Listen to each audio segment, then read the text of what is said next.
Okay so good morning all of you. क्या हाल चाल है बच्चों? Everyone is doing fine and well, है ना? क्या हाल चाल है भाई? जल्दी जल्दी फटाफट बताओ। सारे लोग आ गए? अगर आपके ओके चलो हम सब आना शुरू हो गया। फाइन। तो गाइज अगर किसी को कैमरा ऑन करना है यार, झापड़ वापड़ मत दिखाओ, ये सब गलत बात है ना? इफ यू वांट टू से हाय जस्ट से हाय। तो hi, hello and good morning all of you. Camera on करना है तो कर लो, नहीं करना है तो भी कोई दिक्कत है नहीं वैसे तो गाइज आज हमारा सेकेंड लेक्चर है इस चैप्टर का। लास्ट लेक्चर में हमने what we had covered was still embryo sac. हमने एम्ब्रायो सैक देख लिया था और हमने 7 सेल्ड 8 न्यूक्लिएट स्टेज, है ना, जैसे फर्टिलाइजेशन हो रहा था तो we had covered pre fertilization event और fertilization event. Now guys, in today's class we will be dealing with the post fertilization event. तो हम post fertilization events देखेंगे और guys उससे पहले हम pollination देखेंगे, agents of pollination देखेंगे, बहुत सारी चीजें हैं जो हम देखेंगे। तो फटाफट एक क्विक रिविजन लेते हैं लास्ट लेक्चर का गाइज। अगर मैं बात करूं तो मैंने आपको बताया था हाइलम क्या होता है, मैंने आपको बताया था फ्यूनिकल क्या होता है, हमने आपको बताया था कि फीमेल जो गैमेटोफाइट होता है वो किस सेल से, आई एम सो सॉरी, किस सेल से अराइज होता है। देन हमने आपको बताया था कि मेगास्पोर्स में कितने डिविजन्स होंगे और कितने डिविजन्स के बाद कितने मेयोटिक डिविजन्स, कितने माइटोटिक डिविजन्स, और उसके बाद जाके बनेगा 7 सेल्ड और 8 nucleate stages. Now the next thing is guys, ये देखो ये क्वेश्चन है जो बेसिकली जिसको आप कहते हो कि बहुत बार पूछा जाता है। क्वेश्चन क्या है गाइज कि कितने मियोसिस और कितने माइटोसिस रिक्वायर होता है एक मेगास्पोरोजेनेसिस में। मेगास्पोरोजेनेसिस क्या है? तो मेगास्पोर यानी एम्ब्रायो सैक बनने के लिए एक बार मियोसिस की जरूरत होती है और 3 बार माइटोसिस की जरूरत होती है, तब जाके 7 सेल्ड और 8 न्यूक्लिएट स्टेज अचीव होता है। ठीक है, चलिए। तो दिस वाज द क्वेश्चन जो हमने डिस्कस करा था, जो हमने डिस्कस नहीं करा था और हमें करना चाहिए। तो गाइस दिस इज अगेन कि 3 mitotic division is followed by 1 meiotic division. हमने देखा था ना कि एक है चलाजल एंड और एक है माइक्रोपाइल एंड। तो चलाजल एंड के तीनों सेल्स खत्म हो जाएंगे, माइक्रोपाइल एंड के सेल्स रह जाएंगे। उसके बाद उन्हीं में 3 बारी माइटोसिस होगा और 8 सेल्स बनेंगे। 8 सेल में से 3 सेल ऊपर रह जाएगा, 3 सेल नीचे की तरफ चले जाएंगे और 2 सेल्स बीच में रहेंगे। ठीक है, एक तरफ ऊपर तरफ इधर चलाजल एंड होगा, इधर माइक्रोपाइल एंड होगा। गाइज ये सेल्स हैं, इनका नामकरण देखेंगे। ठीक है, नाउ वी विल सी कि इन तीनों सेल्स को क्या बोलते हैं, इन तीनों सेल्स को क्या बोलते हैं, इस सेल्स को क्या बोलते हैं। ठीक, तो आज के क्लास में हम यहाँ से शुरू करेंगे। हमने यहाँ तक लास्ट क्लास में कंप्लीट कर लिया था कि ये 8 सेल्स बनते हैं 3 माइटोटिक डिवीजन के बाद। ओके गाइज, मेरा ना थोड़ा गला खराब है और मैं I am suffering from cold as well, throat infection भी हो गया है। तो अगर मैं ज़्यादा तेज़ भी बोलूँगी तो मुझे प्रॉब्लम हो रहा है। तो आई होप कि आप लोग ये मेरी थोड़ी सी प्रॉब्लम समझोगे और मेरे साथ कोऑपरेट करोगे। ओके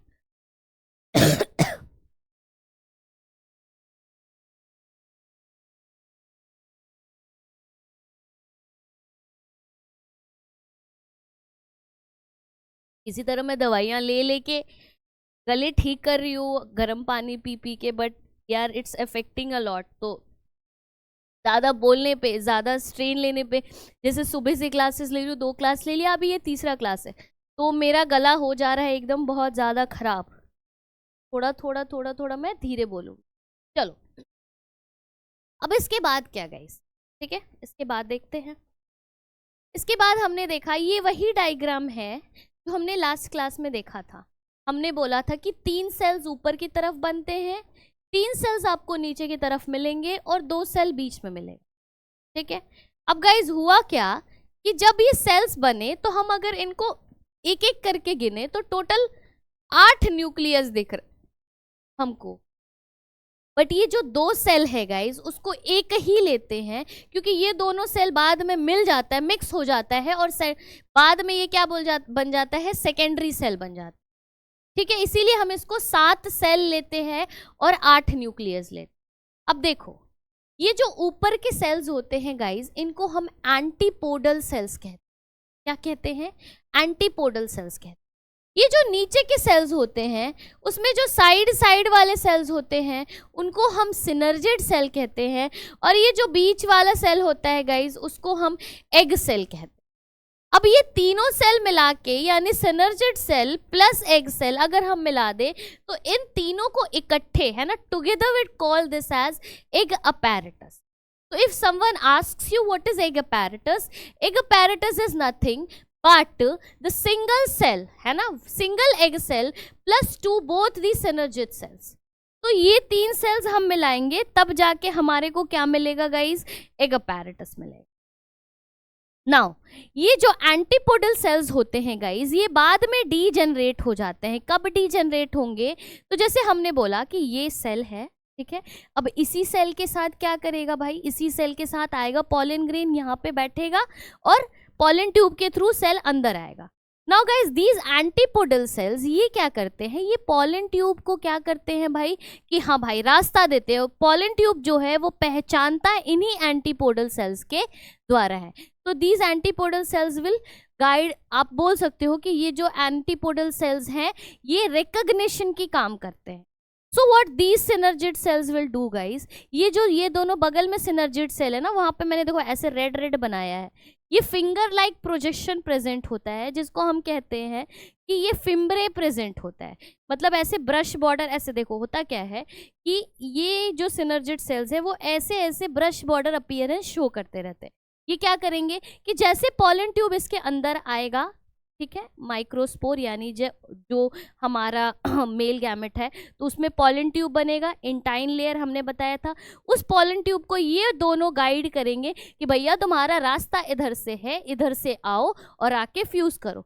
तो पॉलन ट्यूब के पास भी पॉलन ट्यूब के पास भी दो न्यूक्लियाई होगा। हमने देखा था कौन से? जब एक वेजिटेटिव सेल एक जनरेटिव सेल देखा था ना हमने, याद है?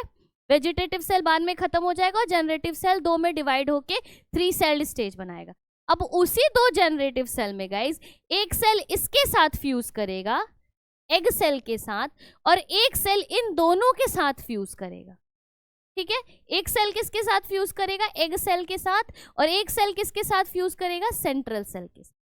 फाइन, समझ में आया? बताओ, एक फटाफट वो दे दो यार प्लीज, हम सब करते जाना अगर समझ में आया तो। मैंने क्या बोला अभी? चलो इसको मैं और अच्छे से बताती हूँ, इसको मैं और अच्छे से दिखाती हूँ कि किस तरह से होगा। देखिए क्या होता है, जैसे मैंने बोला कि ये हो गया हमारा वो डायग्राम जिसमें हम एम्ब्रायो सैक देख। इस एम्ब्रायो सैक में जैसे पॉलन ग्रेन होगा वो यहाँ पे आएगा, पॉलन ग्रेन आएगा यहाँ पे, और हमें पता है कि इसका जो इंटाइन लेयर है गाइज, यहाँ से पॉलन ट्यूब निकला, पॉलन ट्यूब यहाँ से इमर्ज हुआ है इस इंटाइन लेयर से। तो जो इसका इसका ये जो होगा गाइज जनरेटिव सेल जो दोनों होंगे, ये दोनों जनरेटिव सेल क्या करेगा? ये पॉलन ट्यूब एक्सटेंड करेगा और किसी तरह ये इस तरह से आके इधर ऐसे डायरेक्शन में इधर अंदर की तरफ चला जाएगा। ठीक, अंदर की तरफ ये दोनों गाइड करेंगे पॉलन ट्यूब को कि भाई यहां से आओ। एक जनरेटिव सेल N इसके साथ मिक्स हो जाएगा, एक जनरेटिव सेल N इसके साथ। ठीक, अब देखना गाइस, समझना, मैंने जैसे बोला कि ये एक N इधर मिक्स हो जाएगा, एक N, एक जनरेटिव सेल का N इधर मिक्स हो जाएगा, तो होगा क्या कि एक N और एक N, ये 2N हो जाएगा। ये पहले से एक N है तो ये 2N हो जाएगा। और गाइज लेकिन यहाँ पे क्या होगा? एक N लाओगे तो ये 3N हो गया, है ना, ये 3N हो जाएगा। अब नेक्स्ट आप क्या देखोगे कि ये 3N हो गया, ये 2N हो गया। तो आपको क्या दिखा गाइज कि आपने ये जो सेंट्रल सेल है गाइज ये 3N बन गया, लेकिन ये जो एग सेल है जब इसके साथ एक जनरेटिव सेल फ्यूज किया तो ये 2N हो। क्लियर हुआ? बताइए। अब ये आगे भी पढ़ोगे, मैं बस अभी मतलब just for the sake of your knowing I have already told you कि pollen tube will be guided by this filiform apparatus जो कि प्रेजेंट है सिनर्जिड सेल के पास। ये लाएगा, एक एग सेल के साथ फ्यूज करेगा और एक किसके साथ? एक इन दोनों सेंट्रल सेल्स के साथ फ्यूज करेगा। नाउ चलो गाइस, अब देखो ये कब होगा कब इसके साथ फ्यूजन होगा? जब पॉलिनेशन होगा। पॉलिनेशन क्या है? ट्रांसफर ऑफ द एंथर, है ना? पॉलिनेशन यही होता है ना कि anther to the stigma of the ovule. तो चलते हैं पॉलिनेशन। सिंपली हमको पता है कि एक पौधे से, एक फ्लावर से दूसरे फ्लावर के पास जब वो होगा तो पॉलिनेट करेगा। तो transfer of pollen from anther to the stigma, इसको क्या कहते हो? पॉलिनेशन। ठीक, एंथर से लेके स्टिग्मा तक जो पॉलन ग्रेन की ट्रांसफर हो रही है, इसी को हम कह रहे हैं पॉलिनेशन। पॉलिनेशन दो तरह का होता है गाइस, एक होता है सेल्फ, एक होता है क्रॉस। बचपन में पढ़ा होगा सेल्फ पॉलिनेशन भी। फर्दर अगर हम बात करें तो ये थोड़ा सा हाई लेवल की बात हो गई, क्योंकि हम 12th में हैं तो हमें पता होना चाहिए कि सेल्फ का मतलब सिर्फ सेम। अगर देखो सेल्फ में भी दो तरह का, सेम पेड़ है, ठीक है, अब सेम पेड़ में ही male sex organ, female sex organ एक ही जगह पर, तो that is known as autogamy. Pollination that occurs in the same flower of the same plant. अगर ये प्लांट है और इसका एक ही फ्लावर में मेल सेक्स ऑर्गन भी प्रेजेंट है और फीमेल सेक्स ऑर्गन भी प्रेजेंट है, इसको ऑटोगैमी बोलेंगे। जिटनोगैमी किसको बोलेंगे गाइस? कि प्लांट तो सेम होगा लेकिन एक जगह guys mail sex organ present होगा और एक जगह फीमेल सेक्स ऑर्गन, इसको बोलेंगे जिटनोगैमी। जीनोगैमी जब प्लांट भी अलग हो और ऑर्गन भी अलग हो, जब प्लांट भी अलग हो और ऑर्गन भी अलग हो, इसको क्या बोलोगे? इसको बोलोगे जीनोगैमी। इसको क्या बोलोगे? जीनोगैमी। देखो गाइस होता क्या है, हम कहते हैं कि ऑटोगैमी में जेनेटिक सिमिलैरिटी भी होती है, फिजिकल सिमिलैरिटी। क्यों? प्लांट भी सेम है, फ्लावर भी सेम है, प्लांट भी सेम है और फ्लावर भी सेम। अब देखिए, geitonogamy is genetically similar to autogamy but physically similar to xenogamy. अब इसका मतलब समझना, फिजिकली सिमिलर मतलब प्रेजेंस, तो प्रेजेंस तो अलग अलग ही है ना, लेकिन जेनेटिकली सिमिलर, जेनेटिकली कोई सिमिलर है मतलब उसका पेरेंट सेम है। Getting my point? अगर तुमको कोई बोला है कि तुम दोनों की जेनेटिक सेम है, मतलब तुम दोनों के पेरेंट्स सेम हैं, पर तुम दोनों फिजिकली सेम नहीं हो, मतलब तुम दोनों दिखने में अलग हो। तो सेम चीज कह रहा है गाइस कि जो जिटनोगैमी है उसके पेरेंट्स सेम हैं, लेकिन फ्लावर्स का जो पोजीशन है मेल और फीमेल सेक्स ऑर्गन का वो अलग अलग है, दैट इज डिफरेंट। तो geitonogamy is genetically similar to autogamy but ये फिजिकली जीनोगैमी की तरह है, क्योंकि प्लांट्स जो हैं उनके मेल और फीमेल सेक्स ऑर्गन्स अलग अलग। Clear guys? बताओ फटाफट बता दो मुझे यार, पानी पी लेने दो। बताओ please give me a thumbs up if you guys did get it.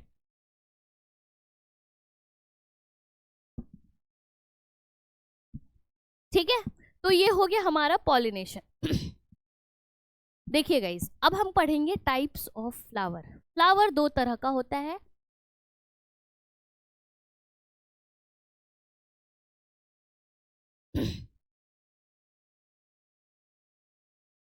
एक को कहते हैं क्लोज्ड फ्लावर और एक को कहते हैं ओपन। अब किसी को लगेगा यार ये क्लोज्ड फ्लावर क्या बता रही है, ये ओपन फ्लावर क्या बता रही है, तो सुन लो। क्लोज्ड फ्लावर को कहते हैं क्लिस्टोगैमस फ्लावर। ऐसा फ्लावर जिसका रोल्स है ना, जिसके पंखुड़ी ऐसे खुलते ना हो, ऐसे बंद हो, they can not open up like this, those are known as guys cleistogamous.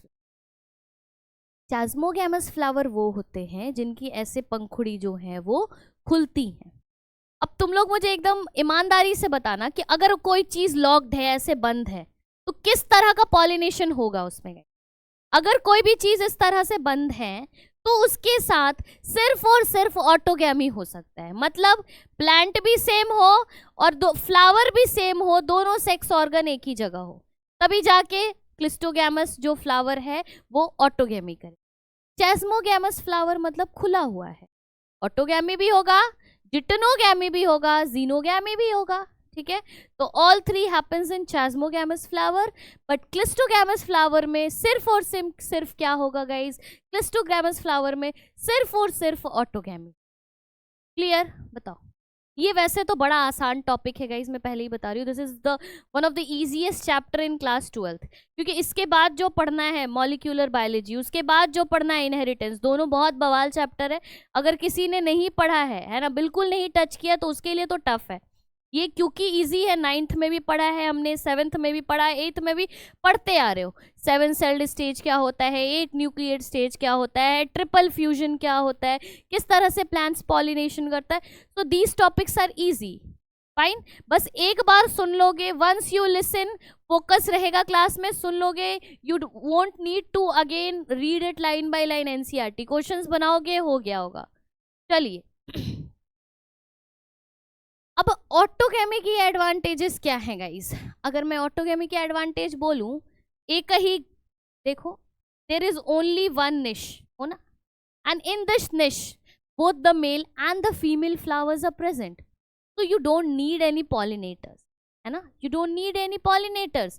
बाहर से कोई एक्सटर्नल एजेंट नहीं चाहिए आपको पॉलिनेशन के लिए। वो खुद क्या होगा, खुद ही क्या होगा भाई, खुद ही एंथर गिरेगा किसके ऊपर, स्टिग्मा के ऊपर, खुद ही पॉलिनेशन हो जाएगी, ठीक है। और फिर ऐसा जब होता है तो full seed set is form, मतलब हमें पता है कि इस पे एंथर गिरा है, एंथर गिरा है, पॉलिनेशन होगी, पॉलिनेशन होगी तो सीड बनेगा, सीड सेट जो है वो बनेगा। चलिए अब डिसएडवांटेजेस भी देख लीजिए।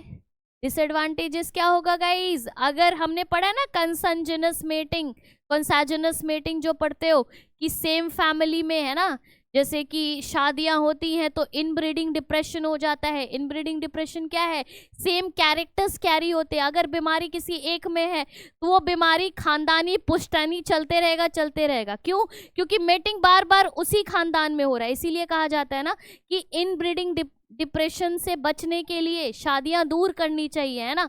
You should, now people are moving to abroad even, तो शादियां सेम चीज है कि जो ब्रीडिंग होती है वो सेम जगह करोगे, है ना, बार बार एक ही फैमिली में करोगे, एक ही लोकेशन पे करोगे, एक ही खानदान है, तो जो डिजीज की प्रोबेबिलिटी है, जो कैरेक्टर्स की प्रोबेबिलिटी है, जो ट्रेड्स की प्रोबेबिलिटी है, वो बढ़ जाएंगी। तो सेम चीज ओवर हियर गाइस कि इट लीड्स टू, इसी को हम कहते हैं डिप्रेशन, इनब्रीडिंग डिप्रेशन। इनब्रीडिंग हो जाएगी, बार बार ब्रीड एक ही तरह के उससे कराओगे तो ट्रेड से करा। दूसरा गाइस क्या, जेनेटिक वेरिएशंस देखने को नहीं मिलेंगे। जेनेटिक वेरिएशन नहीं मिलेगा तो एवोल्यूशन के पर्सपेक्टिव से ये खराब है। वेरिएशन लीड्स टू सेक्सुअल, हमने पढ़ा ना, sexual reproduction leads to variation and variation leads to evolution. अब देखो जेनेटिक वेरिएशन नहीं मिलेगा guys, no genetic variation in this species, जैसा है वैसा ही रह जाएगा सालों साल तक, उसमें कोई भी डिफरेंस नहीं आएंगी, कोई भी एक्स्ट्रा कैरेक्टर्स नहीं आएंगे, कोई भी चारिस्मेटिक कैरेक्टर्स नहीं आएंगे, कुछ भी इनमें बदलाव नहीं होगा। तो guys tell me one thing, तुम लोग मुझे बताओ,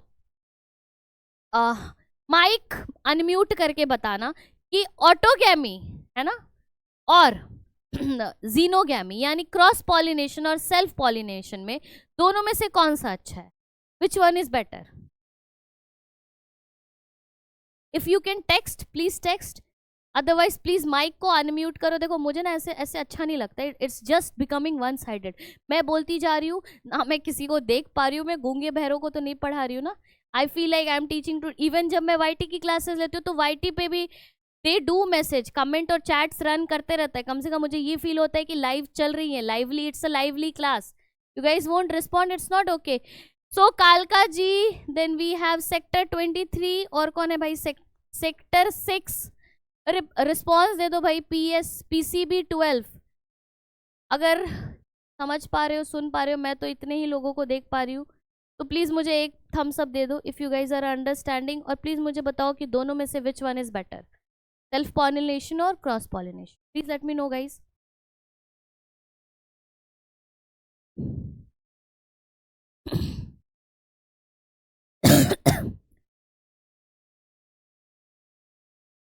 खाली थम्स अप दोगे, आंसर भी दो। 11th आर इवन आंसरिंग, तुम लोग भी आंसर करो। Fine, so xenogamy will be a better one यार। क्रॉस पॉलिनेशन से वेरिएशंस भी बहुत होंगे, अलग अलग तरह के आपको वेरिएशंस देखने को मिलेगा। इनब्रीडिंग डिप्रेशन नहीं होंगी, इनब्रीडिंग डिप्रेशन नहीं होगी, आउटब्रीडिंग सोर्स ब्रीडिंग देखोगे, अलग अलग जेनेटिक कॉम्बिनेशंस आपको मिलेंगे। ठीक है, चलो नेक्स्ट। यही अगर मैं बात करूँ गाइस, जैसे हमने देखा जीटनोगैमी को कहते हैं कि जेनेटिकली इट इज सिमिलर, क्योंकि पेरेंट्स सेम है, जेनेटिक्स सेम, सेम मतलब पेरेंट्स सेम है, लेकिन फिजिकली डिफरेंट है क्योंकि अलग अलग प्रेजेंट है। तो physically they are like xenogamy, but genetically they are like autogamy. ठीक है, यही चीज है। क्लिस्टोगैमस फ्लावर याद रखना, चैस्मोगैमस याद रखना। क्लिस्टोगैमस क्लोज्ड, बंद, बंद में सिर्फ ऑटोगैमी हो सकता है, चैस्मोगैमस में तीनों होगा। ठीक है, चलो अब गाइस ऑटोगैमी के लिए कंडीशंस क्या क्या होना चाहिए ये देखो। फ्लावर को बाइसेक्सुअल होना चाहिए, भाई क्लोज्ड फ्लावर है, दोनों सेक्स ऑर्गन एक ही फ्लावर में प्रेजेंट होगा तब तो जाके उनके बीच ये होंगे, पॉलिनेशन होंगी। तो ब्रीडिंग तभी पॉसिबल है guys when the flower is a bisexual flower. That means it must have both the anther and the stigma on the same flower. दूसरी, एंथर एंड स्टिग्मा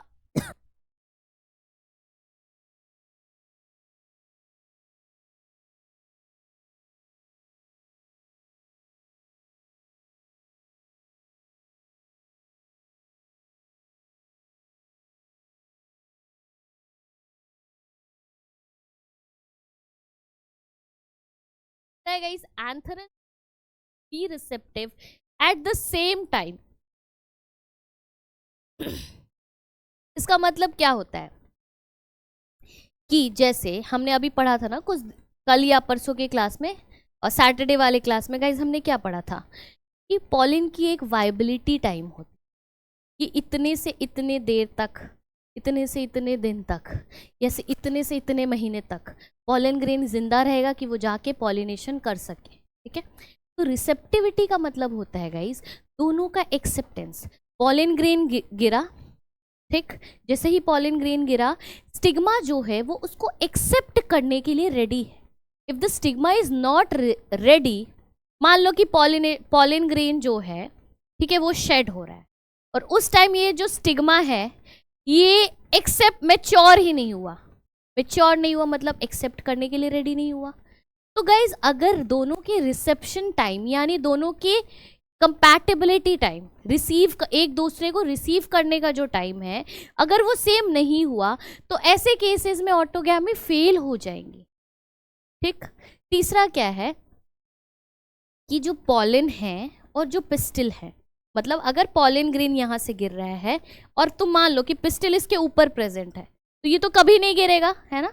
तो पिस्टिल को पॉलन ग्रेन के नीचे present होना चाहिए, तो एक पर्टिकुलर पोजीशन प्रेजेंट होनी चाहिए गाइज।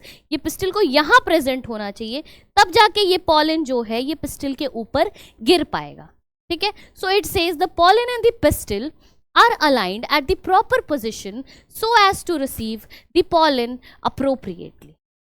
ठीक, and the next is guys assured seed set obtained। जब ऐसा होता है क्योंकि सारा पॉलन पिस्टल के ऊपर गिरा है तो जितने भी नंबर ऑफ पॉलेंस है वो लॉस्ट हुए नहीं है, और जब पॉलन लॉस्ट नहीं हुए हैं तो जितने नंबर ऑफ पॉलेंस गिरे हैं उसके हिसाब से हमको सीड सेट मिल जाएगा, सीड मिल जाएगा। अश्योरिटी होती है सीड सेट की। So this is not a condition, you can say this is the outcome, this is the outcome. ठीक है, समझ गए। अब एडवांटेजेस देखो, सबसे बड़ा मैंने जैसे बताया कि कोई एक्सटर्नल एजेंट नहीं चाहिए भैया, कंसंजनस मेटिंग हो रहा है।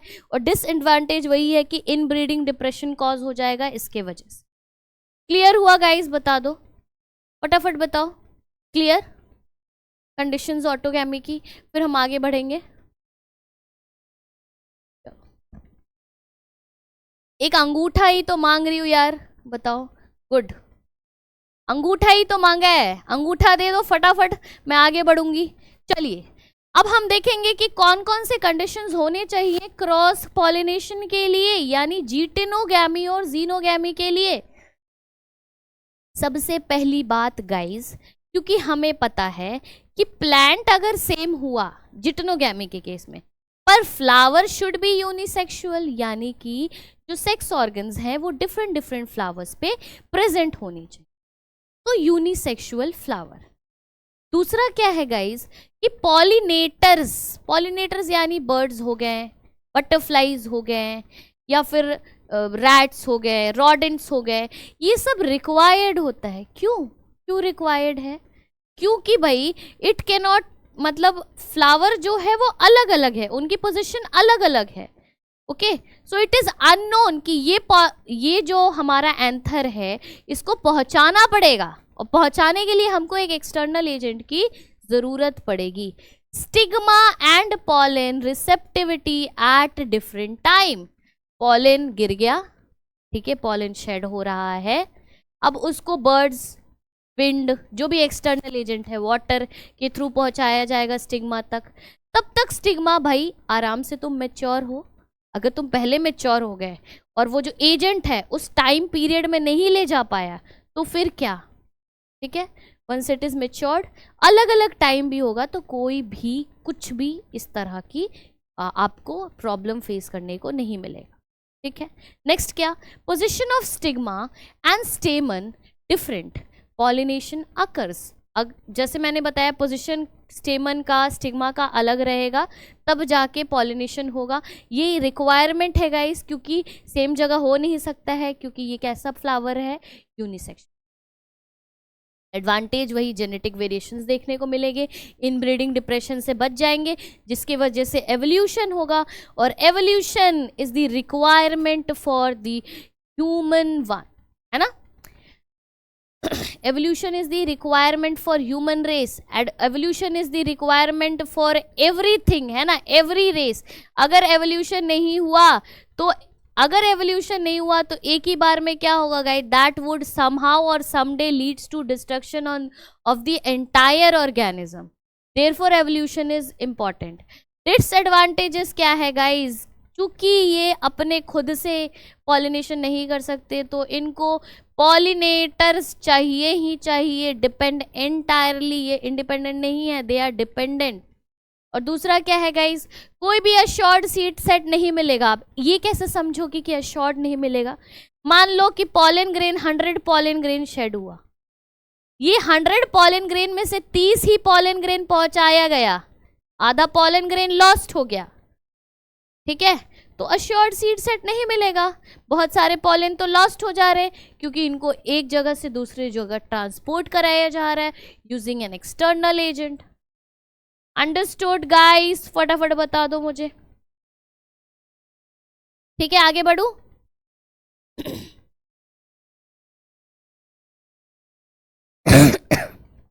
ओके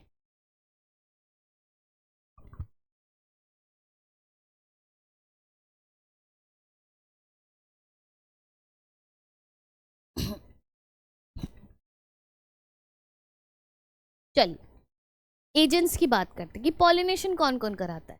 दो तरह के फैक्टर्स होते हैं, एक होता है अपना बायोटिक फैक्टर और दूसरा होता है guys abiotic factor.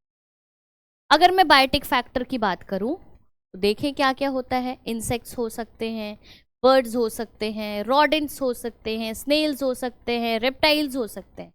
Abiotic factor की बात करें तो गाइस विंड हो सकता है, वाटर हो सकता है।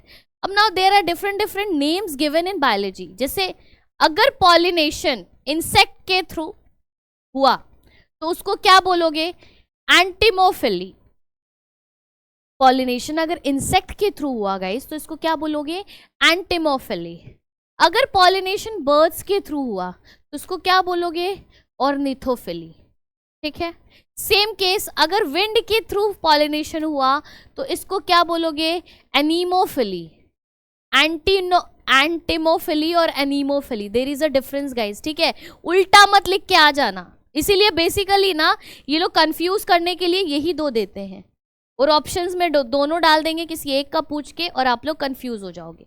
तो आपको क्या करना है? This is entomophily, insect. ठीक है, and this is guys wind, anemophily. Water, hydrophily. Now abiotic agents का में सबसे ज़्यादा पॉलिनेशन विंड कराता है, और बायोटिक एजेंट में गाइस सबसे ज़्यादा पॉलिनेशन कौन कराता है? इंसेक्ट्स कराते हैं।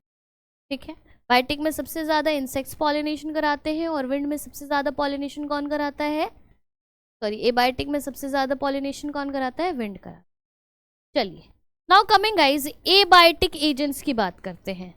सबसे पहले तो इनके characters of the pollen grain देखते हैं। किसकी? विंड की।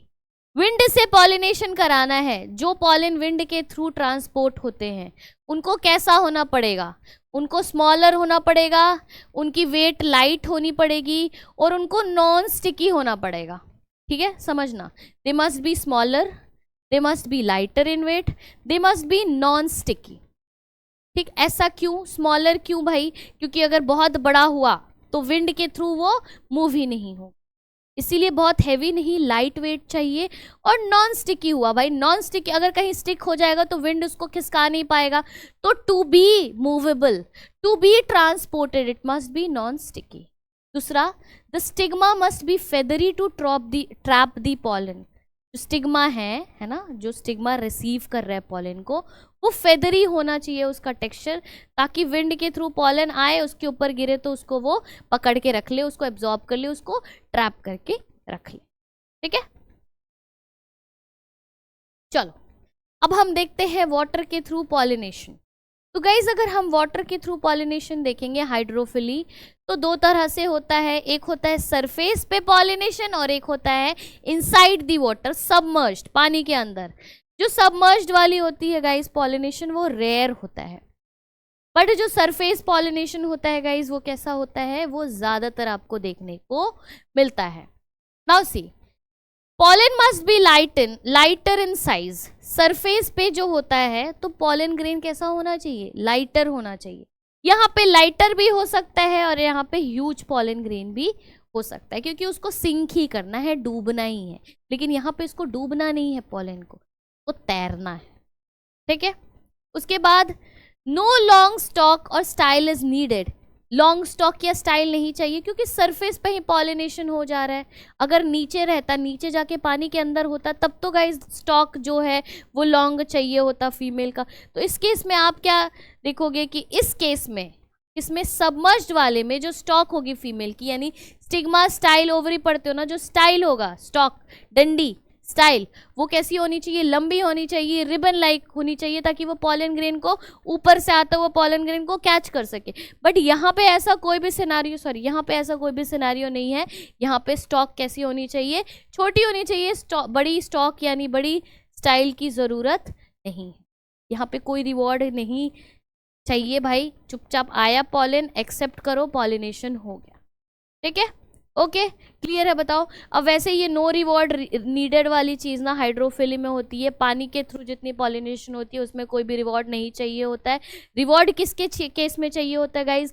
बर्ड्स के केस में, है ना। बर्ड्स के केस में, अगर बर्ड्स ने पॉलिनेशन किया, मधुमक्खियों के केस में, हनी बीज के केस में, ठीक है, तो जाके या तो उनको बहुत सुंदर सुंदर कलर से अट्रैक्ट होंगे, जाके उनको नेक्टर चाहिए होगा, उनको कुछ खाने पीने का चाहिए होगा, या फिर वो उस फूल में जाके क्या करेंगे? अपनी ब्रीडिंग कर सकते हैं, है ना, अपना रिप्रोडक्शन कर सकते हैं। तो ये सब पानी नॉन, जो हमने देखा ना कि नॉन एबायोटिक जो कंपोनेंट्स हो गया, नॉन बायोटिक कंपोनेंट्स, इनको कोई रिवॉर्ड नहीं चाहिए होता है। लेकिन यही केस अगर हम बायोटिक कंपोनेंट्स के बारे में बात करेंगे गाइस, तो वो लालच से पॉलिनेशन कराते हैं। वो इसीलिए पॉलिनेशन कराते हैं क्योंकि वहां पे उनका फायदा होता है। ठीक है, चलिए नेक्स्ट।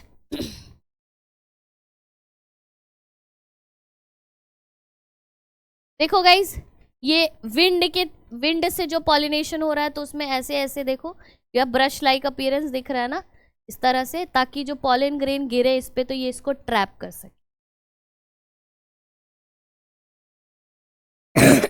ये पानी वाला हमने पढ़ लिया। चलिए अब हम पढ़ेंगे पॉलिनेशन बाय इंसेक्ट। अभी इसको कहते हैं एंटेमोफिली। और हमने क्या बोला, यहाँ पे पॉलन जो है, अगर पॉलिनेशन करा रहा है कोई, तो उसको उसके बदले रिवॉर्ड चाहिए, उसको उसके बदले प्राइस चाहिए। तो दे मस्ट बी फ्लावर कैसा? अगर इंसेक्ट के थ्रू पॉलिनेटेड है, अगर कोई फ्लावर इंसेक्ट के थ्रू पॉलिनेटेड है तो वो कैसा होना चाहिए, चैरिस्मेटिक फ्लावर होना चाहिए, बहुत कलरफुल दिखना चाहिए, है ना, सुंदर सुंदर कलर का होना चाहिए, ब्राइट कलर्ड होना चाहिए, रेड, ब्लू, येलो, मतलब बहुत दूर से दिख रहा हो, तभी ना इंसेक्ट अट्रैक्ट होगा। अरे बहुत सुंदर फ्लावर नहीं होगा, बहुत बढ़िया सा कलरफुल फ्लावर नहीं होगा गाइस, तो आपको लगता है कि कभी कोई इंसेक्ट जाके अट्रैक्ट होगा और पॉलिनेशन करेगा? नहीं करेगा। दूसरा guys, floral reward is present to the insect, जैसे कि यक्का एंड मोथ। ये देखो इनका क्या होता है ना guys, moth is the butterfly and yucca is the plant. अब ये जो बटरफ्लाई है यक्का प्लांट को पॉलिनेट कराता है, लेकिन इसके बदली वो उसी प्लांट के अंदर, है ना, उसी प्लांट के अंदर क्या करता है, अपना एग्स ले कर देता है।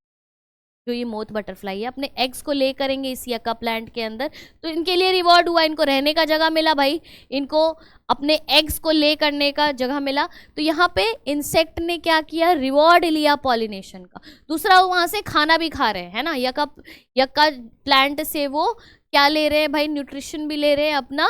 वो इस तरह से आप क्या देखोगे कि वहाँ से वो ये भी कर रहे हैं, रहने का जगह भी ले रहे हैं प्लस फूड भी डिराइव कर रहे हैं। ठीक है, फ्रैग्रेंस गुड और bad must be present to attract pollinator, है ना। जब तक फ्रैग्रेंस नहीं प्रेजेंट होगा, सुंदर नहीं दिख रहा, फ्रैग्रेंस स्मेल अच्छा नहीं कर रहा है, तब तक पॉलिनेटर्स अट्रैक्ट नहीं। क्लियर हुआ गाइस? बताएं, एवरीथिंग इज क्लियर? तो यार जल्दी से अंगूठा लगाओ फटाफट। देखो this class is not going to be a boring one, I am telling you. मुझे ऐसा, मुझे जिंदा जिंदा फील होना चाहिए बच्चों की तरफ से। फटाफट अंगूठा लगाओ और बताओ।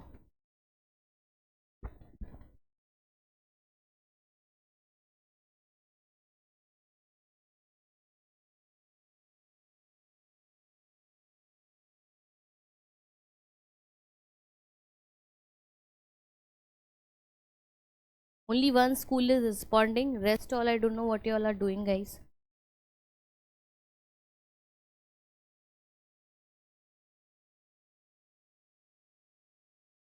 चलिए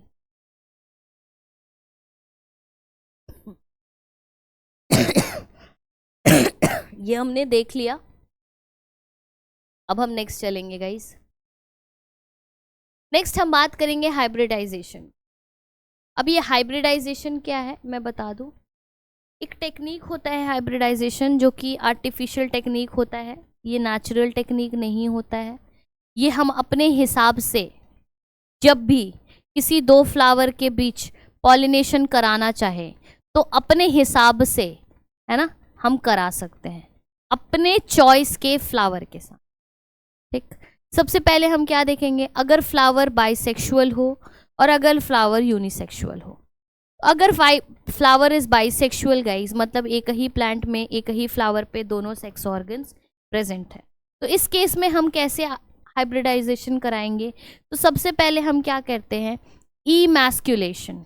मतलब हमने क्या किया, जो एंथर है ना, जो मेल है उससे एंथर हमने झाड़ लिया और रख लिया एक जगह पे। इमैस्कुलेशन मतलब मैस्कुलिन जो उसकी एनर्जी है, मैस्कुलिन जो उसके पास पॉलन ग्रेन है, उसको हमने झाड़ के रख लिया, शेड करके रख लिया।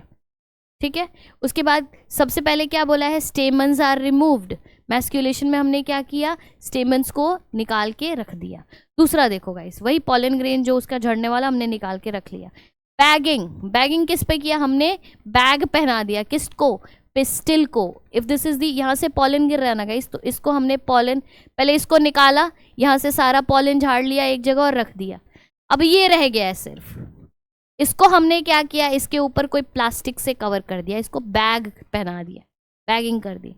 उसके बाद 15 दिन बाद हमने क्या किया, 15 डेज तक, 15 डेज बाद 16 डे पे हमने क्या किया, स्प्रिंकलिंग द डिजायर्ड पॉलन। जो पॉलन ग्रेन हमने निकाल के रखा है ना, जो हमने शेड करके रखा है, उसको क्या किया भाई, ये बैग को हटा के अब इस पे पॉलन ग्रेन डाल दिया। अब कोई मुझे ये बताएगा गाइस हमने बैगिंग क्यों करी। हमने बैगिंग इसलिए करा क्योंकि इसका पॉलन ग्रेन हट चुका है ना, इसका पॉलन ग्रेन हट चुका है। तो गलती से भी कोई और पॉलन इस पे ना गिर जाए, इसीलिए हमने क्या कर दिया, बैगिंग कर दी। और उसके बाद हमने स्प्रिंकल करने के बाद इसको फिर से रीबैग कर दिया, फिर से इसको प्लास्टिक पहना दिया है ना, फिर से हमने इसको प्लास्टिक से कवर कर दी, ताकि अब जब पॉलन ग्रेन हमने उस पर शेड कर दिया है तो वो पॉलन जाके इसके साथ पॉलिनेट कर जाए। ठीक, अब ये देखिए गाइस, यूनिसेक्सुअल फ्लावर में क्या हो रहा है, पॉलन, एंथर और पिस्टिल दोनों अलग अलग प्रेजेंट है, दोनों सेपरेटली प्रेजेंट है। तो हम क्या करेंगे, चूंकि एंथर अलग प्रेजेंट है और ये अलग प्रेजेंट है, तो हम सिर्फ पिस्टिल को बैक कर देंगे। बैक कर देंगे मतलब उसको हमने क्या किया, प्लास्टिक से कवर कर दिया। क्यों किया, ताकि कोई और एंथर आके इस पे गिर ना जाए। अगर उस पिस्टिल पे कोई और एंथर गिर गया तो हमें जो हमारा ये डिजायर्ड एंथर है गाइस, वो हम कैसे स्प्रिंकल करेंगे। बैगिंग करने के बाद कुछ दिन बाद हम क्या करेंगे, उसको हटाएंगे और उस पर अपना डिजायर्ड पॉलन, जो भी हमें चाहिए, जो भी जिस तरह का भी पॉलन के साथ पॉलिनेट कराने का, उस पॉलन को हम क्या करेंगे गाइस, इसके ऊपर स्प्रिंकल कर देंगे। और स्प्रिंकल करने के बाद again we will bag it with a plastic और और इसको बैग करने के बाद हम इसको छोड़ देंगे, ताकि ये क्या हो जाए गाइस, इन दिनों इनके साथ पॉलिनेट हो जाए और पॉलिनेशन इनकी प्रॉपर्ली हो जाए। So these are the artificial technique guys, जिससे हम हाइब्रिडाइजेशन कराते हैं in case of a unisexual flower as well as a bisexual flower.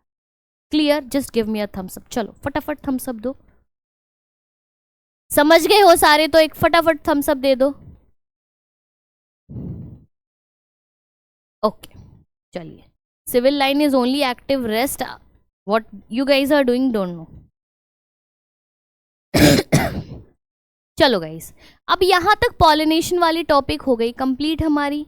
अब नेक्स्ट हम क्या देखेंगे, अब नेक्स्ट हम देखेंगे गाइस पॉलिन पिस्टिल इंटरैक्शन। ठीक है, पॉलिन ग्रेन गिरने के बाद, पॉलिन ग्रेन शेड होने के बाद किस तरह से ये एंथर जो है पिस्टिल के साथ, यानी इस एम्ब्रायो सैक के साथ इंटरैक्ट कर रहा है। तो गाइज ये याद है डायग्राम, ये भी याद है ना, ये याद है जो मैंने अभी बताया था थोड़ी देर पहले। And this is stigma style ovary, this is the pollen grain का इंटाइन लेयर है ना, अंदर से जो जहां से पॉलन ट्यूब इंटाइन से एमर्ज होता है। नाउ सी गाइज, ये जो पॉलन ट्यूब है किस तरह से स्टिग्मा पे लैंड किया और फिर स्टाइल से होते हुए ओवरी तक पहुंच गया। अब यही चीज गाइज, इसी चीज को यहाँ पे इसमें दिखाया है, उन सेल्स को, यहाँ पे एक न्यूसेलस का सेल था, अब यही वाला एम्ब्रायो सैक के अंदर ये किस तरह दिखाया, इसको जूम करके हमने बताया है। क्या देखा गाइज, हमने ये देखा कि ये जो पॉलन ग्रेन है किस तरह अपना पॉलन ट्यूब को ऐसे लगाते हुए अंदर की तरफ चला जाता है। अब जब ये अंदर की तरफ जाता है तो ये हो गया हमारा फिलीफॉर्म अपैरेटस। ठीक है, और ये क्या हो गया हमारा, ये हो गया हमारा एग सेल। जैसे हमने बताया, हमने आपको क्या बताया कि एक ये यहाँ पे हमने बोला ना, ये एन और एन यानी दो जनरेटिव सेल है।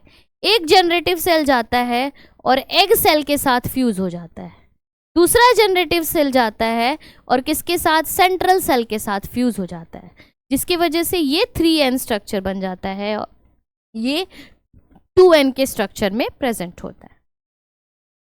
अब देखो गाइस, क्या बोला है कि बाद में ये एंटीपोडल सेल्स भी डीजेनरेट हो जाते हैं और ये सिनर्जिड सेल्स भी खत्म हो जाते हैं। ठीक है, एक बार ये जनरेटिव सेल जब आके अंदर की तरफ क्या हो जाता है, पॉलिनेट कर जाता है, इंटरैक्ट कर जाता है। नाउ सी, अब एक बार जब पॉलन ग्रेन अंदर चला गया तो अब होता है गाइस फर्टिलाइजेशन। ठीक है, फर्टिलाइजेशन में आप क्या देख रहे हो कि एक सेल है ना, एक एंथर जनरेटिव सेल हमने पढ़ा ना, जो डिवाइड हो जाएगा बाद में एन और एन, तो एक एंथर जो है एक एग सेल के साथ मिलके 2n बनाता है और एक जनरेटिव सेल दो पोलर न्यूक्लियाई जो कि सेंट्रल सेल में प्रेजेंट है उनके साथ मिलके 3n बनाते हैं। अब एक चीज समझिएगा गाइस, ये जो 3n है यही एंडोस्पर्म बनाता है। ठीक है, और ये जो 2n है गाइस ये एम्ब्रियो बनाता है। तो जो सीड वाला पोर्शन है वो आपको यहां मिलेगा, ये बनाएगा सीड, लेकिन उस सीड के अंदर आप देखते हो ना, जैसे नारियल देखा होगा सबने, तो नारियल में आपने क्या देखा गो, जो नारियल का पानी है गाइस दैट इज 3N, इसीलिए बोला जाता है कि नारियल के पानी पीने से क्या होती, ताकत मिलती है ना। क्यों भाई, क्योंकि इसमें नंबर ऑफ न्यूक्लियस ज्यादा है। जब नंबर ऑफ न्यूक्लियस ज्यादा है तो ये मोर एफिशिएंट होगा, मोर एफिशिएंट होगा तो it will provide more energy. और नारियल का जो ऊपर का छिलका होता है गाइस वो होता है पैक, प्राइमरी एंडोस्पर्म सेल, ठीक है, वो हो गया पैक, पानी हो गया एंडोस्पर्म, और ये हो गया तुम्हारा सीड, एम्ब्रियो। इसी को कहते हैं गाइस, ये 2N बन, ये 2 बार फर्टिलाइजेशन 2 जगह हुआ है ना, तो इसी को बोलते हैं डबल फर्टिलाइजेशन। लेकिन एक जगह 3 सेल बना है, इसीलिए इसको कहते हैं ट्रिपल फ्यूजन। तो हम इन प्लांट्स जिस टाइप की फर्टिलाइजेशन होती है उसको डबल फर्टिलाइजेशन कहते हैं और ट्रिपल फ्यूजन कहते हैं। क्लियर हुआ? बताइए, जल्दी बताओ गाइस, क्लियर हुआ कि नहीं?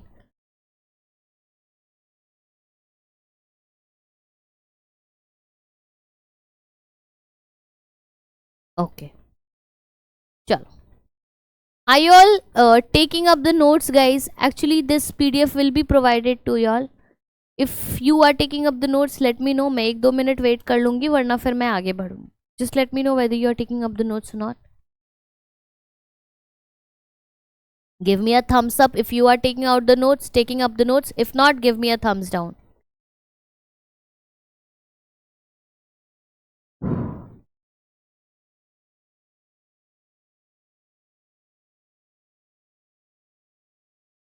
No one is responding. मैं फिर आऊँ, मैं बोलूँ, चली जाऊँ, आप सब समझ जाओगे? जस्ट लेट मी नो ना। नोट्स तो वैसे मिल ही जाएगा, ये 1 शॉट की तरह हो गया कि मैं पढ़ाती जाऊँगी पढ़ाती जाऊँगी, बट आप कितना रिस्पॉन्ड करो, आप कितना समझ रहे हो, that I should also be able to no.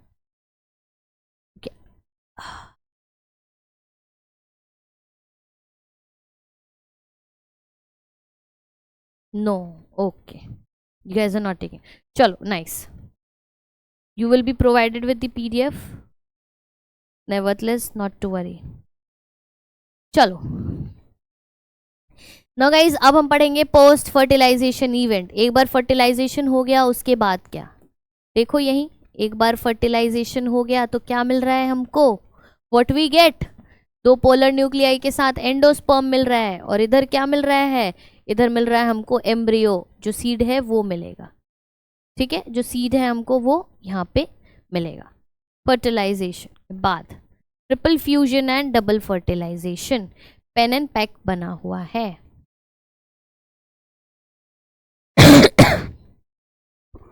अब गाइज मैंने यहाँ पे लिखाया है व्हाट आई हैव रिटन यार, जो नारियल का पानी है उसमें फ्री न्यूक्लियर डिवीजन होता है, ठीक है ना, where a nucleus divides without division of the cytoplasm. और जो सेल्यूलर एंडोस्पर्म होता है, 2 तरह का एंडोस्पर्म होता है गाइज, पानी जो नारियल की पानी बात करी हमने वो एंडोस्पर्म होता है, and endosperm is of 2 types. One is the nuclear endosperm, जहाँ पे न्यूक्लियस डिवाइड होते रहता है और वहाँ पे साइटोप्लाज्मिक डिवीजन नहीं होती है। One is the cellular endosperm guys, जहाँ पे after every nuclear division a cell division does occurs, ठीक है। कुछ बोलना है, कुछ पूछना है कालका जी? कालका ji, school, do you need to ask something, tell मी।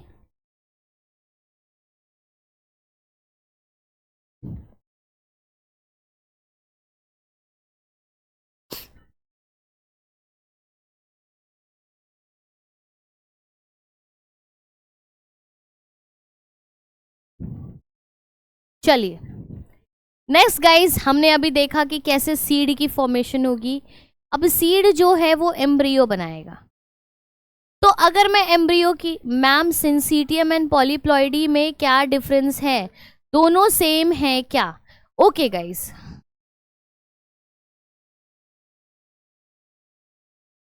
अगर मैं बात करूं तो देर आर डिफरेंट वर्ड्स, ठीक है, जैसे कि अगर मैं सिंसीटियम की बात करूं तो what is syncytium? Syncytium stage में यू सी कि जो ये न्यूक्लियस है ये डिवाइड करते जाएंगे है ना। Syncytium stage it will keep on dividing. Same structure if you see in polyploidy guys.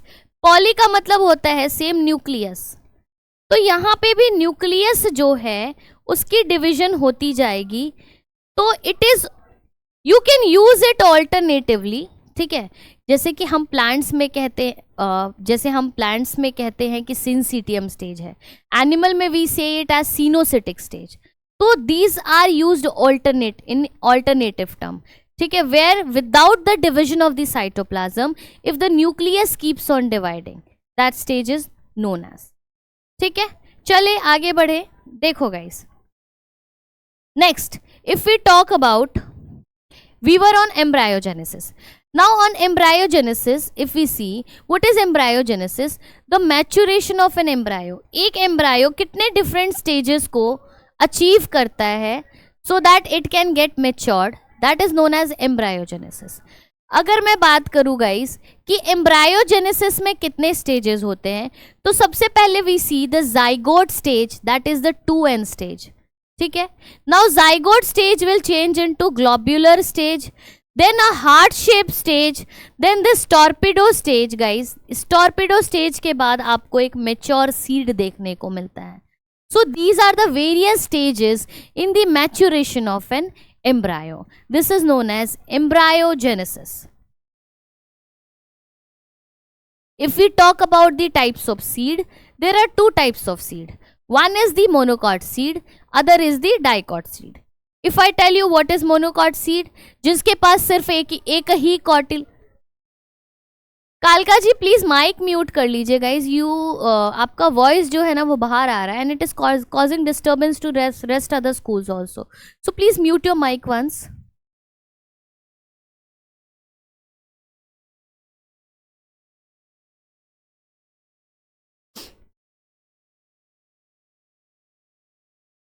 Okay, if you are able to hear me out guys, please mic mute कर लीजिए आप लोग, क्योंकि इसकी वजह से डिस्टर्बेंस हो रहा है बाकी स्कूल्स को भी।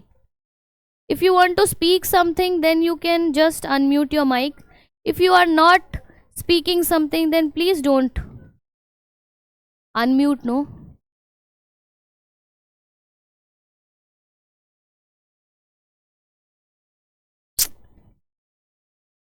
Guys, can you hear me out? Please mute your mics. I cannot. It's disturbing. Kalka ji, please mic mute कर लो.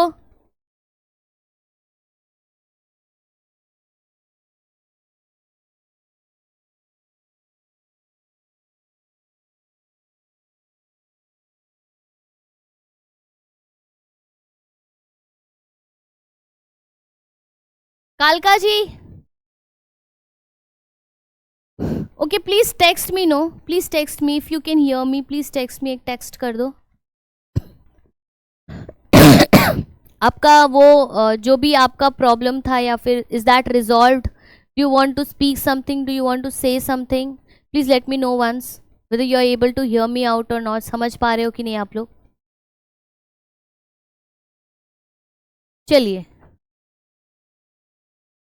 चलिए आगे बढ़े, फिर मोनोकॉट्स और डाइकॉट्स पे चलते हैं। अब guys over here you have to see the seed कि मोनोकॉट सीड कैसा दिखता है, डाइकॉट सीड का स्ट्रक्चर कैसा दिखता है, ठीक है। तो यहाँ पे गाइज आपको सीड के स्ट्रक्चर पे हमको बात करना है। पहले तो मैं एग्जांपल्स की बात करूं, monocots are the single seeded plant guys, ठीक है। They have the presence of scutellum. Monocot seed की बात करें गाइस तो यहाँ पे कॉलियोप्टाइल और कॉलियोराइजा दो अलग अलग कंपोनेंट्स होते हैं जो कि सीड की कवरिंग कहलाता है, ठीक है। Coleoptile is the covering of the plumule and coleorhiza is the covering of the radicle. अब यहाँ पे if I want to show you all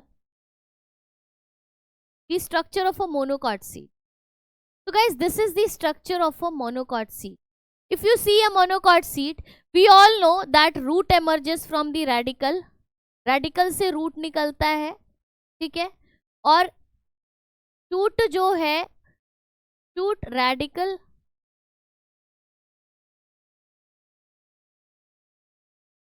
और प्लीम्यूल से गाइस, यहाँ प्लीम्यूल से shoot निकलता है, ठीक।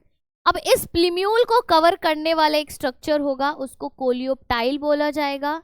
इस रेडिकल को कवर करने वाला एक स्ट्रक्चर होगा, उसको कोलियोराइजा कहा जाएगा। एक गाइज आपको एक मार्जिनल एक्सिस नजर आएगी, जैसे इसमें you can see this is the axis, this red one is the embryonal axis, ठीक है, this is the embryonal axis that is going to be present. अब इसके साथ गाइज आपको एक ऐसा स्ट्रक्चर मिलेगा जिसको आप बोलोगे स्कूटिलम। So this scutellum will be present in the monocot seed, but it won't be present in the this scutellum structure. This you can see is the additional which is present in the monocot seed. Now guys over here if you can see this epiblast, ये जो epiblast है ये एक तरह का एक false narrative, एक false structure जैसा सेट करता है कि ये seeded structure दिखे, ठीक है। This epiblast is the false structure that it assumes that is resumed, है ना, to show it as it is one more seed present over here. लेकिन यही चीज अगर मैं बात करूं, if the same thing I tell you कि you have to see the dicot, है ना, तो if you see the dicot seed guys, यहाँ पे आपको सिंपल कोई तामझाम नहीं, आपको रेडिकल यहाँ पे मिल रहा है। देयर इज नो कोलियोप्टाइल और coleorhiza that is covering the radical and the प्लीम्यूल।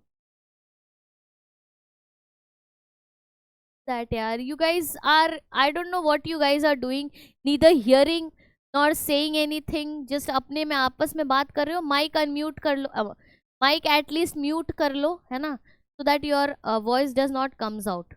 So this is the structure of a dicot seed, ठीक है, जिसमें रेडिकल आपको मिल रहा है, प्लीम्यूल मिल रहा है, कॉटिलेडन्स मिल रहे हैं।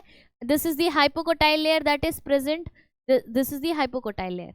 नाउ सी कॉटिलेडन में आपको ये कॉट 1 मिल रहा है और ये कॉट 2 मिल रहा है, यानी आपको अगर ये एक एक्सिस है एम्ब्रायोनल एक्सिस, तो आपको यहाँ पे 2 कॉटिलेडन्स आपको देखने को मिल रहे हैं।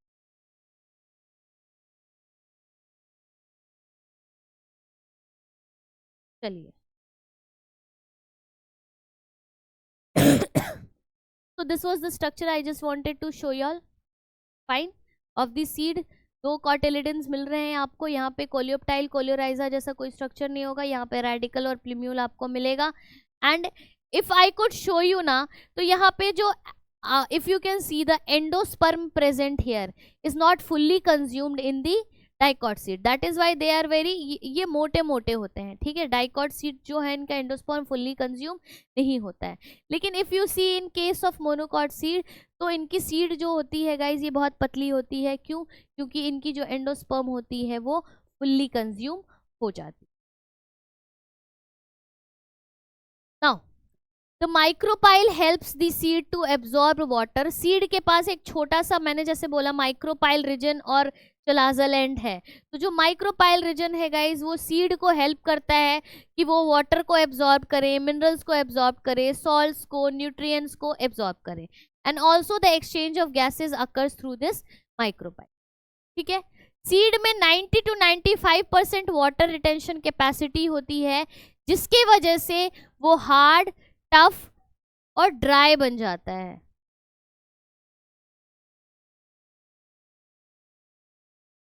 Okay, now fruit.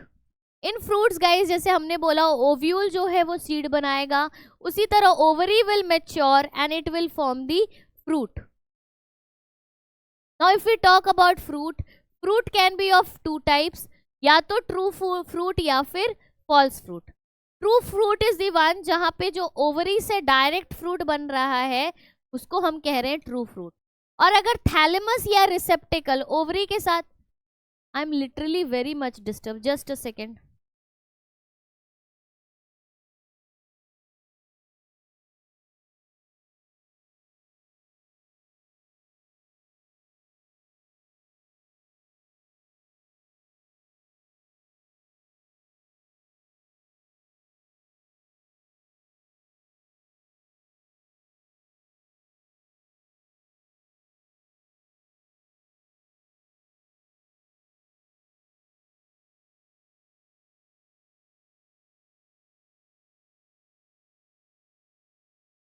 चलो, तो फॉल्स फ्रूट होता है गाइस जब थैलेमस के साथ ओवरी फ्यूज हो जाता है।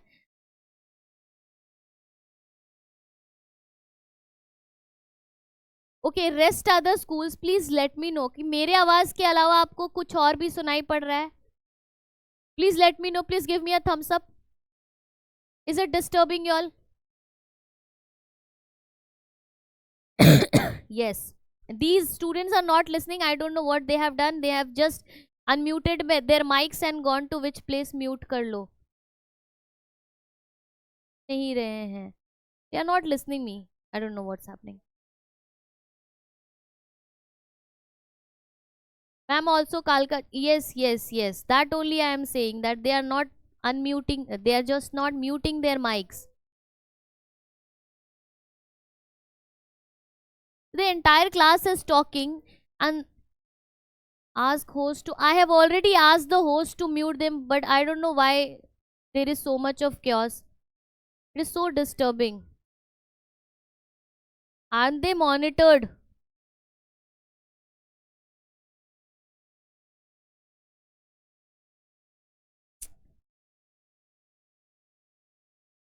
Chalo guys, please manage. I'm so sorry about that. They're not listening only. What's happening, I don't know.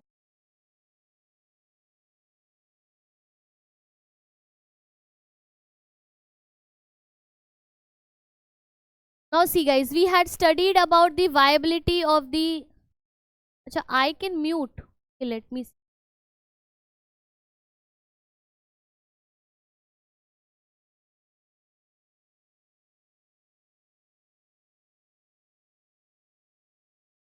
I could. Okay. Thank you for telling me that. I don't know whether I could have done it before. चलो guys, तो अब हम पढ़ेंगे viability of the seed. तो viability of the seed में आप देखोगे कि कुछ ऐसे सीड्स होते हैं guys which have the viability of around 1000 to 2000 years. ठीक है, कुछ ऐसे सीड होते हैं जैसे इंडिया में जो इंडिया के इंडियन डेट पाम्स होते हैं guys, they have the viability of around 2000 years. 200 साल तक, सॉरी 2000 इज 2000 साल तक दे हैव दैट वायबिलिटी कि वो 2000 साल तक है ना, दो seed they can grow into plants. तो the next topic is you have to study about parthenocarpy. क्या होता है? तो parthenocarpy is guys seedless fruit. बिना बीज बने ही अगर फ्रूट बन गया तो that is directly fruit formation. इसको हम क्या कहते हैं? पार्थिनोकार्पी. ये कैसे होता है गाइस? तो जैसे मैंने बताया कि जो न्यूसेलस होता है उसमें सबसे पहले मियोसिस होगा. Now what happens guys, this mitosis it mimics meiosis. Meiosis होने के जगह इसमें सीधे सीधे माइटोसिस हो जाता है and this nucleus only divides and forms the fruit. So this type of fruit formation is known as parthenocarpy. Next is guys apomixis. Apomixis क्या होता है? The seeds that are formed without fertilization. बिना fertilization हुए ही seed की formation हो गई. That is known as apomixis. जैसे guys example देखो, ब्लैक पेपर, काली मिर्च अगर आपने देखा होगा तो काली मिर्च के केस में क्या होता है? तो न्यूक्लियस जो होता है वो रेमनेंट होता है. रेमनेंट मतलब पूरी तरह से न्यूसेलस जो होता है उसका कंज्यूम नहीं होता, उसका पेरिस्पर्म ऑलरेडी प्रेजेंट होता है. ठीक है. Now some of you must have asked, किसी ने मुझसे ये एक सवाल पूछा था कि मैम सिंसिटियम है ना, सिनोसिटिक एक ही है. तो सिंसिटियम और सिनोसिटिक एक ही है गाइस, बस डिफरेंसेस ये है कि एक को प्लांट सेल में ऑल्टरनेटिवली यूज करते हैं और एक को multinucleate condition alternatively animal cell में यूज करते हैं. There is one more condition guys जिसको हम कहते हैं पॉलीप्लॉइडी. तो देखो थोड़ा सा डिफरेंस है. पॉलीप्लॉइडी में आप क्या देख रहे हो कि इसमें भी न्यूक्लियस जो है गाइस है ना, बहुत सारे न्यूक्लियस जो हैं वो डिवीजन उनका होते जा रहा है, एक से बहुत सारे न्यूक्लियस बनते जा रहे हैं विद द लैक ऑफ, लेकिन इसमें साइटोप्लाज्म डिवाइड नहीं कर रहा है. ठीक है. तो गाइज इसमें न्यूक्लियस की डिवीजन होती जा रही है, साइटोप्लाज्म डिवाइड नहीं कर रहा है, इसको कह रहे हैं पॉलीप्लॉइडी. और गाइज सिंसिटियम वो स्टेज हो गया जहां पे आप क्या देख रहे हो कि ये जो न्यूक्लियस है डिवाइड तो कर रहे हैं लेकिन ये सारे एक दूसरे के साथ फ्यूज कर जा रहे हैं. तो one stage is the fusion, that is known as syncytium, and one stage is division without, this is continuous division without the division of the cytoplasm, only the division of the nucleus. Now guys there is a condition that is known as polyembryonic condition. ठीक है. तो ये क्या होता है कि बहुत सारे ऐसे seeds हैं, they are fertilized and they mature to germinate. This is known as polyembryony. बहुत सारे seeds ऐसे condition show करते हैं. तो गाइज मुझे लगता है विद दिस, जैसे अगर मैं बात करूँ, दिस सीड हमने देखा एग्जाम्पल्स दिए थे गाइज हमने. अगर मैं बात करूँ कि this is the false fruit का एग्जाम्पल, जिसमें आपको यहाँ पे this is the example of the apple and then here you see the example of the strawberry. तो if they ask you false fruit में, तो थैलेमस के फ्यूजन के साथ, है ना, when the ovary fuses with the thalamus it forms a false fruit. ठीक है, तो this that is known as the parthenocarpic fruit. और इसका दो एग्जाम्पल्स दिया हुआ है, one is the apple and the other is the strawberry.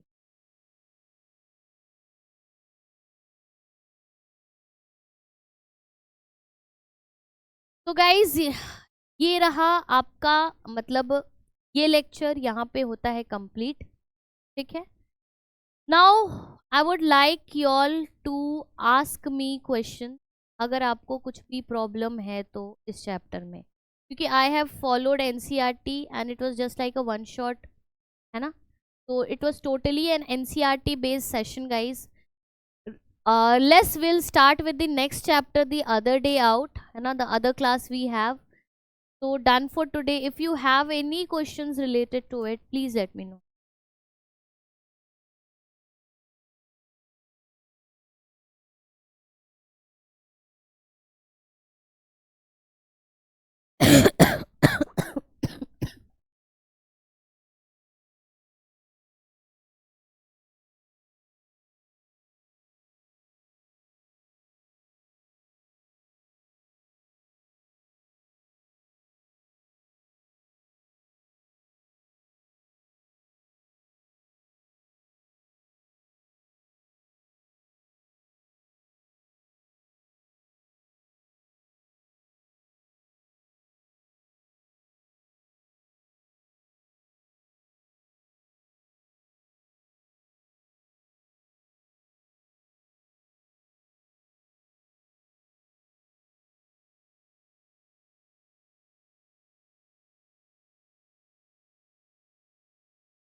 Yes, इसको कुछ पूछना है,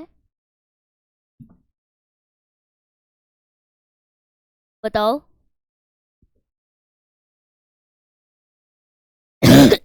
ma'am, Harinagar SOS, what is archesporium? अच्छा, everything all right. Okay, archesporium. चलो देखो गाइस, वैसे तो अगर मैं बात करूँ तो ये बहुत इन डेप्थ पूछ लिया है आपने, स्टिल मैं बता दूंगी. ये हम लोग बैचलर्स और मास्टर्स में पढ़ते हैं, जो लोग बॉटनी लेते हैं ना, फुल्ली बॉटनी, तो ये उनके लिए.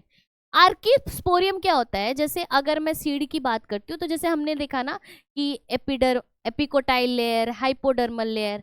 तो जो हाइपोडर्मल लेयर होता है ना गाइस, हाइपोडर्मल, तो इसी का एक्सटेंशन होता है. This archesporium is the extension of the hypodermal, जो मिडिल वाला लेयर होता है सीड का, उसका एक्सटेंशन होता है, and this is known as the. ठीक है, वैसे ये सिलेबस में है नहीं तो इतना दिमाग लगाना नहीं है. Still if you wanted to know, I told you. और भी बाकी स्कूल्स बताओ भाई, please tell me, please tell me rest other schools. और भी कुछ पूछना हो तो guys.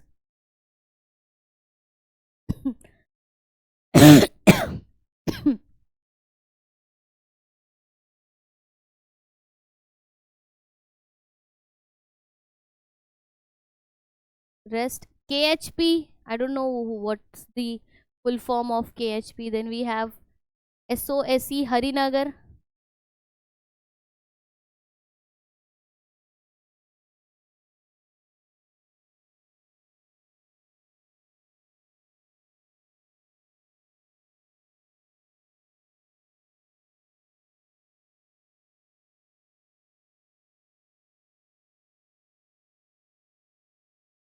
All done guys? Anything else?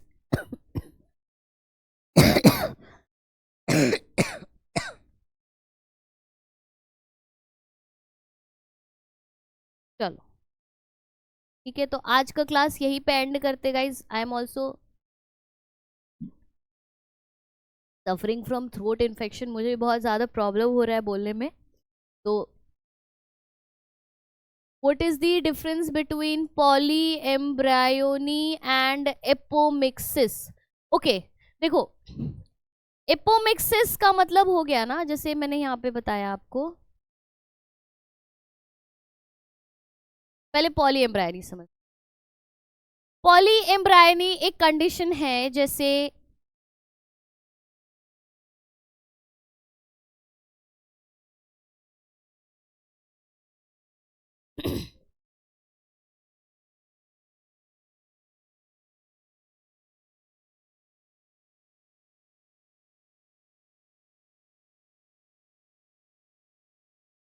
Poly का मतलब होता है बहुत, मैनी, ठीक है। एम्ब्रायन, एम्ब्रायो का मतलब हो गया गाइस जब मेच्योरेशन हुआ, तो बहुत सारे सीड्स जब एक बार मेच्योर होके जर्मिनेट कर रहे हैं तो उसको हम कहेंगे पॉली एम्ब्रायनिक कंडीशन, ठीक है। ओके बताओ, नेक्स्ट आपने क्या पूछा? पॉली एम्ब्रायो, और नेक्स्ट आपने क्या पूछा गाइस बताओ, और क्या एक पूछा था? Perisperm.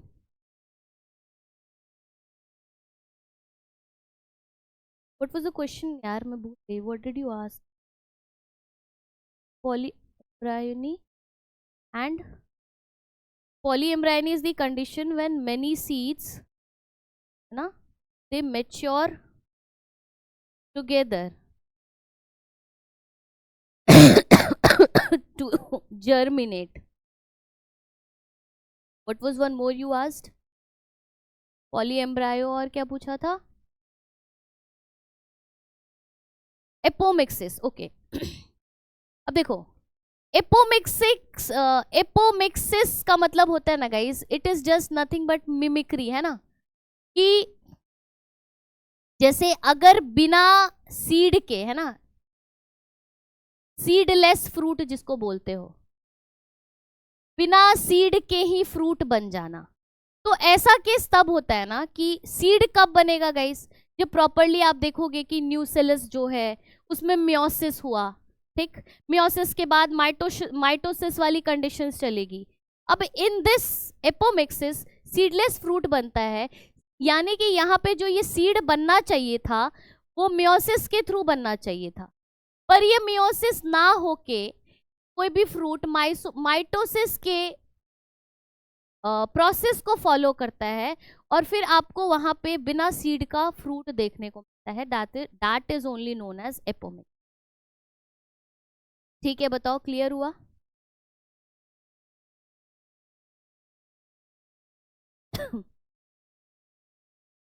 Okay, so guys I hope कि I have cleared all your doubts. तो मिलते हैं अब अगले सेशन में guys, if you are having more doubts, ठीक है। कि I am just unable to speak more, मैं बिल्कुल नहीं बोल पा रही हूँ। थैंक यू सो मच, है ना। मिलते हैं अगले क्लास में। My really my throat just wants a bit of rest, that I will have classes tomorrow, I will answer all your question, okay. चलो मिलते हैं गाइस, टाइम भी हो गया है नेक्स्ट क्लास में। Bye bye, take care all of you, thank you and have a nice day.